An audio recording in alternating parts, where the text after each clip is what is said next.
Hey guys, Gambling CIS here with another knife review. This is of an unknown Gerber. Now, I've had this for about 2 years, and I received it from a student when I was teaching out at the Scout Ranch back in Texas.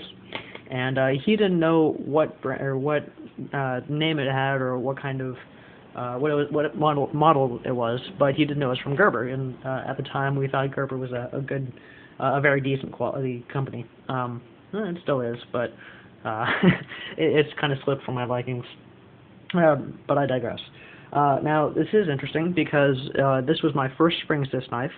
It pops straight out, and it has dual thumb studs, and it's got plastic handles, which I can't really tell what it is. I do believe it is FRN, but I'm not sure of that. I haven't messed around with FRN quite often. I'm used to more natural things like staghorn or antler or anything naturally made, woods, what have you. So that's something I'm starting to get into. But I'm not used to that. I have no idea what it is. What I would like to know is if anyone who's watching this knows what kind of knife this is, post it in the comments down below, and that'd be fantastic. Thank you very much for that. Anyway, back to the review. Now, it is spring assist. It does have Torx bits all the way through on both sides, which is really nice, and it holds up incredibly well. Now, the pocket clip, which this is the first thing that made me start liking low-riding pocket clips, is that when you have it in the pocket, this thing pretty much disappears. I mean, you have that little corner, but I mean, no one can really tell what it is, unless they actually know the brand Gerber. So, and it does say Gerber on the pocket clip very lightly, right there. You can kind of see, you can make that out. Let's actually get the magnifying glass out here. There you go. You can see Gerber right on the side. Yes. Anyway, so it sits really low in the pocket clip. I really enjoy that. However, that's not really a make or break thing for me. It's just a nice little tidbit to have. It does have steel liners, rather thin steel liners, about 1/16 of an inch all the way through. It is not a flow-through design. It does have this the same kind of plastic as a spacer all the way through, which is nice. It's very sturdy and holds up pretty well. I know I've kind of abused this quite often. It has a small lanyard hole down here. It'd be barely big enough for some 550 paracord or anything of that size. I haven't used that all that often because I've been using the pocket clip.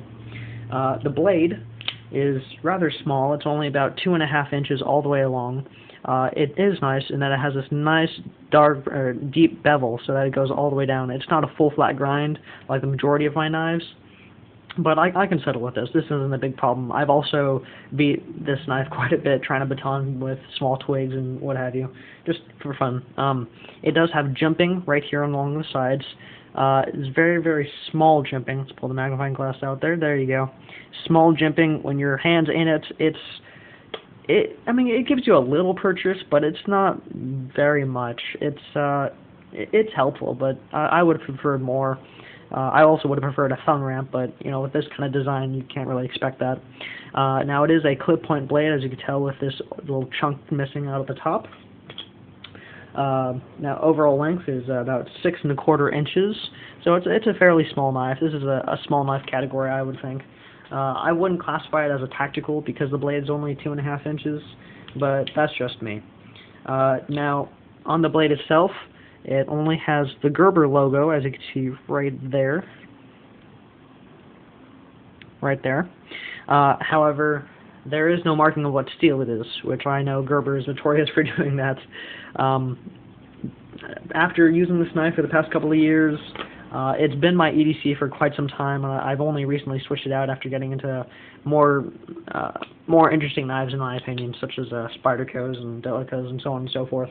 But the way I would rate this would be something along the lines of a 420, or something along like a 7cm18 MOV, or some one of the maybe a 440A.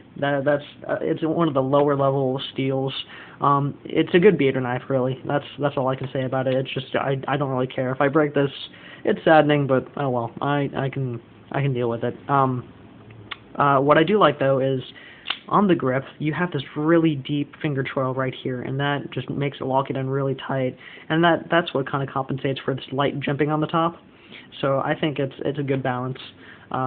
Something I did find really interesting, though, and rather funny, is it looks like it almost has a small flipper, kind of like the like normal spring assist would have, instead of just using thumb studs.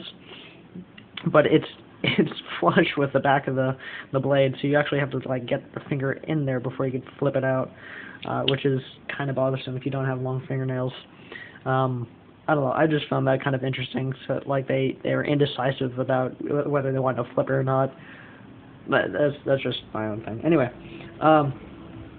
so this is a pretty interesting knife. So if you know what kind of knife this is, post a comment below, like I said before, and I'll get back to you guys. And thank you very much for watching this. And have a good day.